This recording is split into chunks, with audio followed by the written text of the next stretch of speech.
tignan niyo yung ano, yung INC. Parang nasa flip top. Time. Oh, pangalawang banat.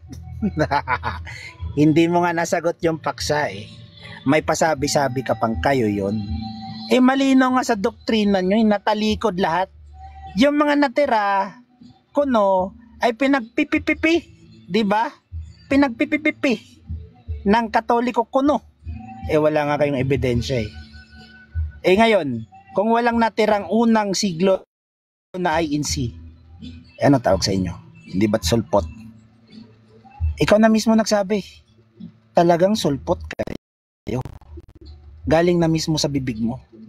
Ngayon, paano nating papatunayan na mali yung unawa mo about sa apostolic succession? Ang sabi mo, inimbento yan. Meron ka bang mapapakita sa akin mamaya pagka ikaw magsasalita na inimbento yan ng Katoliko?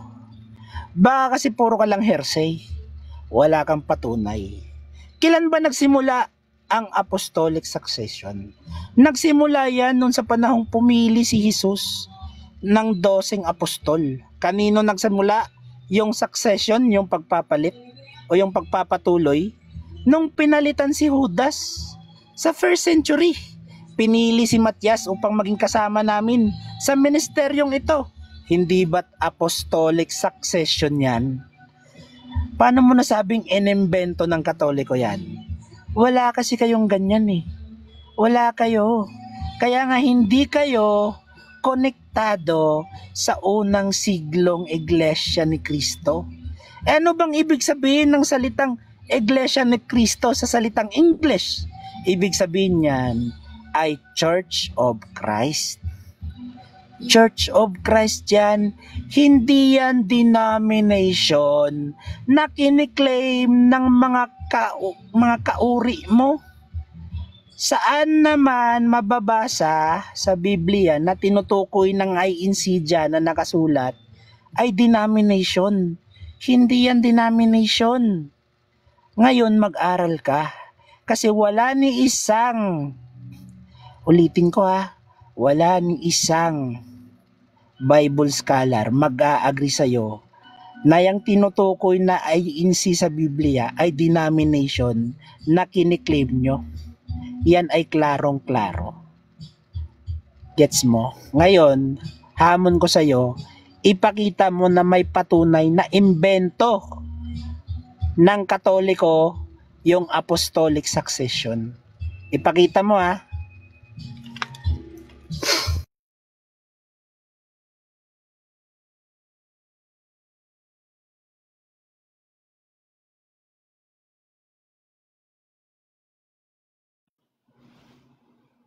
Ayon, mic test, mic test. Ikaw ang umiiyak at halos parang Malaromi Diaz ang iyong mga pagtawa, no? Sabi rito, anagaan mo siya magpakita daw ako ng ebidensya. Eh, ikaw nga wala kayo pinapakita, puro daldal lang din eh. Di ba? Wala kang nga pinapakita sa screen kahit isa eh. Pinakita mo, edit pa. Di ba? Kasi hindi naman ikaw ay kaanib doon. Ngayon, ang sabi rito, tama ka! No? Walang direktang paglalahad sa Biblia ang Katoliko ang may apostolic succession. Wala naman talaga. Kasi yung sinasabi niyong mga batayan na yun, pinili yun, pero hindi kayo yun. Okay? Ilang panahon pa nagkaroon ng apostolic succession? Ilang siglo pa lumipas? Ha? Hindi ka ang hindi nag-aaral. Mismong simbahan mo, hindi mo alam kung ano yung pinaggagawa. Wala nga kayong matibay na ebidensya na na-meet nyo yun eh. Ha? Lalo yung Ignatius, kung siya rin yun. Wala kayong empirical proof na nagpapakita na yung binanggit sa Biblia na sa Ignatius o whatsoever yung karakter na binabanggit nyo, eh, na-meet nyo. Okay? Wala nun. Gawa-gawa nyo lang yun. Ito ang totoo. Ninakaw nyo yung mga pag-aari ng mga Orthodox Catholic. Ngayon, dalawa ang Katoliko. Sino sa inyo yung dalawa ng Orthodox? Ang totoo. Bakit nyo ninakaw yung mga relics at yung mga iba nilang mga pag-aari, historical relics? Tapos ibinalik nyo kailan lang, hindi pa nga buo. Diba? Hinihingi sa inyo para ibalik. Ibig sabihin, kawatan kayo. So, paano kayo magiging tunay na iglesia at apostolic succession? Hindi mo nga inabutan yun.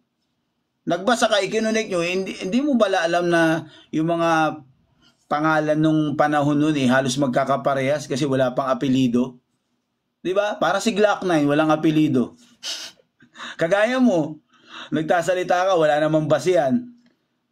Pilit mo inililipat Strawman ka pa. Di ba? Ipinagpatuloy dito sa Pilipinas ang aral at pasimulain ng mga apostol noon.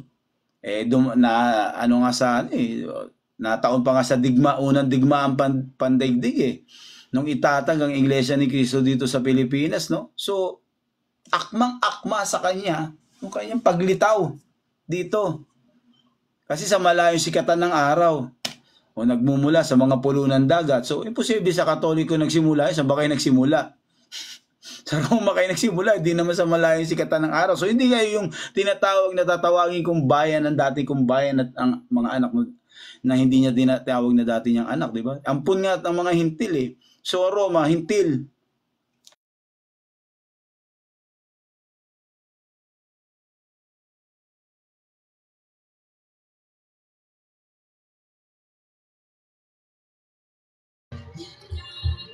Ayun. Nakita nyo mga kapatid kung gaano siya kahinang nilalang. Sorry for the word Talagang wala kang bilang, boy. Bakit? Ikaw nga mismo inaaway ka ni Robin De La Rosa kasi makikipagdebate ka sa hindi nyo naman aral, hindi nyo doktrina. Ngayon, tinanong ko yung kapatid ko, alin ang nauna, Orthodox o Catholic? Napakalaki din mo, Catholic ang nauna. Nung kiniklaim mo,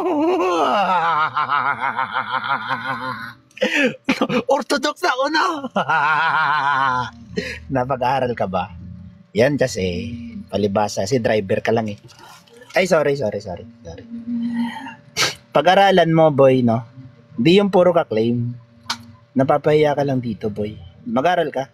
Di yung puro ka claim. Orthodox na una. Ba't dito sabi, Katoliko? Ba't sabi dito, Katoliko? So, malito, tama ka.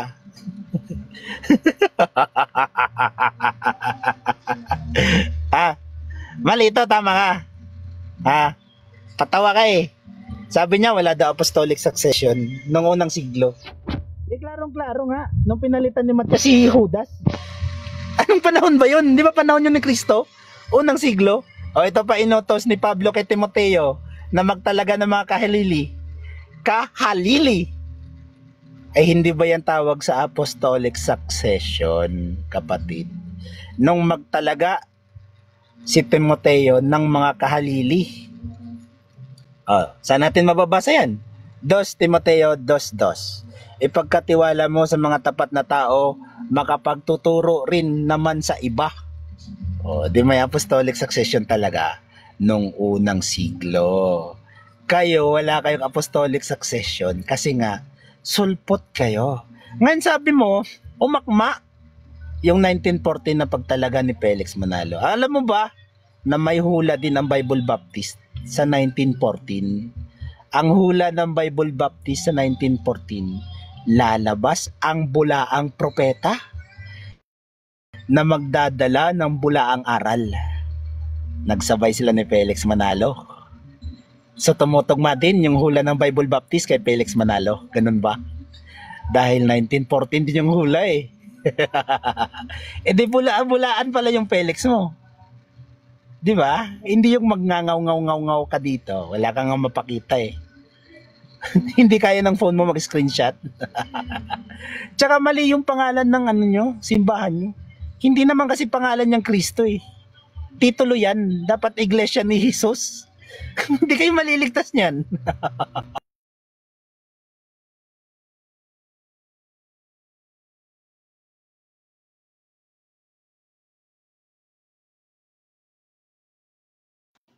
Ayon, Google is the key. Kaya sabi, maraming Google scholar and Google University, no?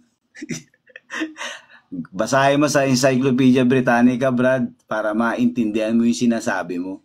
Ngayon, yung sinasabi mo na claim na hula o whatsoever ng Baptist, sa Baptist yun Claim nila yun. Wala namang